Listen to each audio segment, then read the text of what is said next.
Hello everyone and welcome back to another video. Today's video is going to be the very first of a new series of videos that I'll be releasing, focusing on people that are new to buying gold, thinking about buying gold, or perhaps you bought gold in the past, or you just want to brush up with some knowledge as to how to buy, where to sell, why people buy it, a few different topics. I'm going to try and keep it simple, concise, and easy to follow.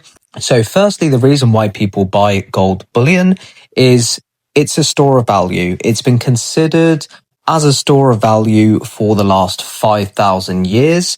It maintains its worth over time and in high demand still. We've seen in 2025, the price of gold has really gone quite high for what it usually performs over the course of the last 20, 30, 40 years. The last 25 years, we've seen a gradual rise with gold. Now, is that the value of gold actually increasing, or is that currency debasement and the demand of gold increasing? So store of value is going to be the very first point why people buy gold. Now, second is to hedge against inflation and economic uncertainty. And this ties in what I just previously mentioned. When inflation rises, and we do see it on the telly, we see it in every day with our shopping, with price increases that do happen. Inflation rises, is inevitable, and economies become unstable. Unfortunately, there's bad things that happen all over the world, war, conflict. There seems to be much more bad things happening, or at least is being portrayed on the news. And the news can have a big effect on the gold price and the gold demand and things as well. So gold often holds or even increases its value, making it a preferred safe haven asset, especially during uncertain times, which unfortunately at the moment it really feels like we are in an uncertain time.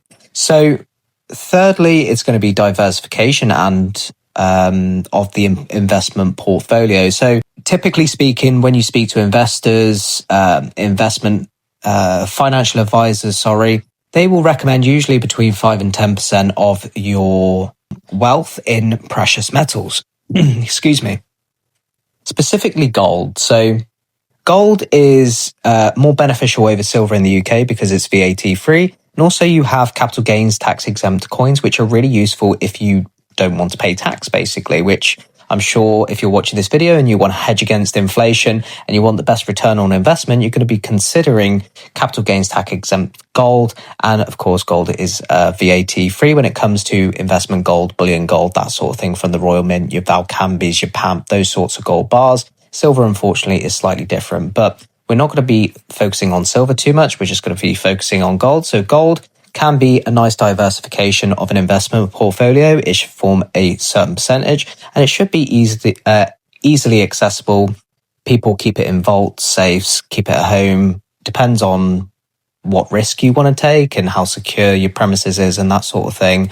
But it's really up to the person of how they want to diversify. If they see it as 5%, 10%, or even more, that's going to be on a circumstantial basis, but 5 to 10% is usually what people generally suggest. So it makes a nice diversification in that regard.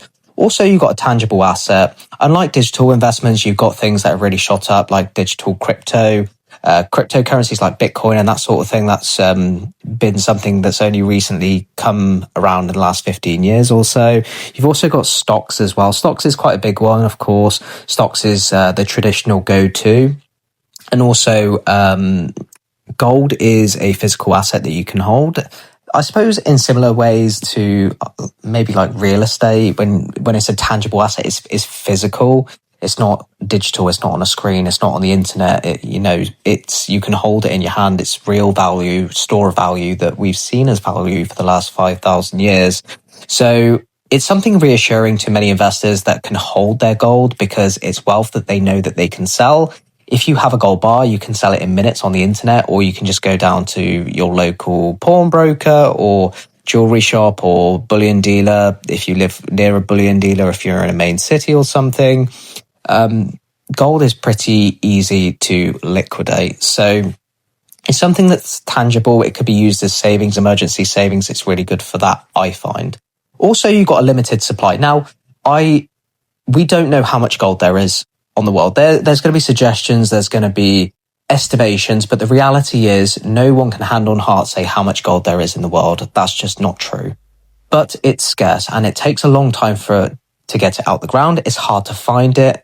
Are we going to see technology improve to discovering gold? Are we going to find it elsewhere? Are we going to be able to find some way of, when we think of lab-grown diamonds and that sort of thing, something really interesting has happened where they replicated gold, but I believe it cost a lot more to produce and it's just not financially liable to do that. So gold is here to stay, certainly for the time being anyway. And there's a limited supply of it. It's pretty scarce. It's a scarce asset. We don't know how much there is, but gold is finite. There's only so much that's available. And they say that you can fit all the gold in the world in 2 Olympic-sized swimming pools, or alternatively, all underneath the Eiffel Tower. So you can just kind of picture that in your head of how scarce it actually is. Also, you've got liquidity when it comes to gold. Gold's recognized, it's accepted worldwide. You can take it to pretty much any country. It's very easy to buy, sell, and trade pretty much anywhere. People will accept it. And people see it as a monetary metal. You can settle debts with it if you want. You can exchange, barter with it. Depends on the person, of course. Not everyone will understand how to accept gold or the true value of it, but it's another tool that you can consider. In addition, you've got portfolio protection against currency debasement, currency weakness. Now, there are no currencies that are backed by gold anymore. 1971, the US dollar came off the gold standard, meaning that they can just print what they like. And unfortunately, it's when they print more money, it has a knock-on effect over everything, price increases and things.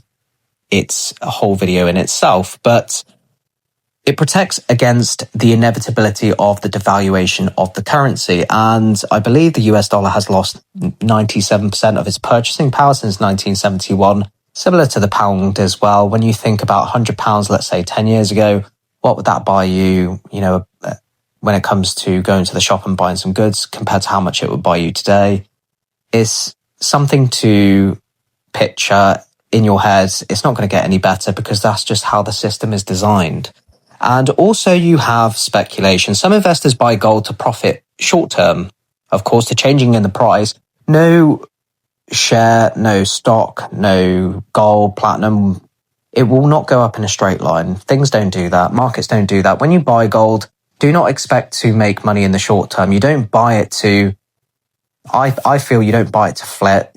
You don't buy it to just try and sell the next day. You use it as a savings tool. It's something to hedge against inflation, hedge against the inevitability of currency debasement. People see it as a really good offering compared to a bank account because, of course, bank account offers 3% of interest, for example. And if real inflation, and I'm not talking about the 3-4% that's reported, I'm talking about real inflation, which is your more on the lines of around 10%.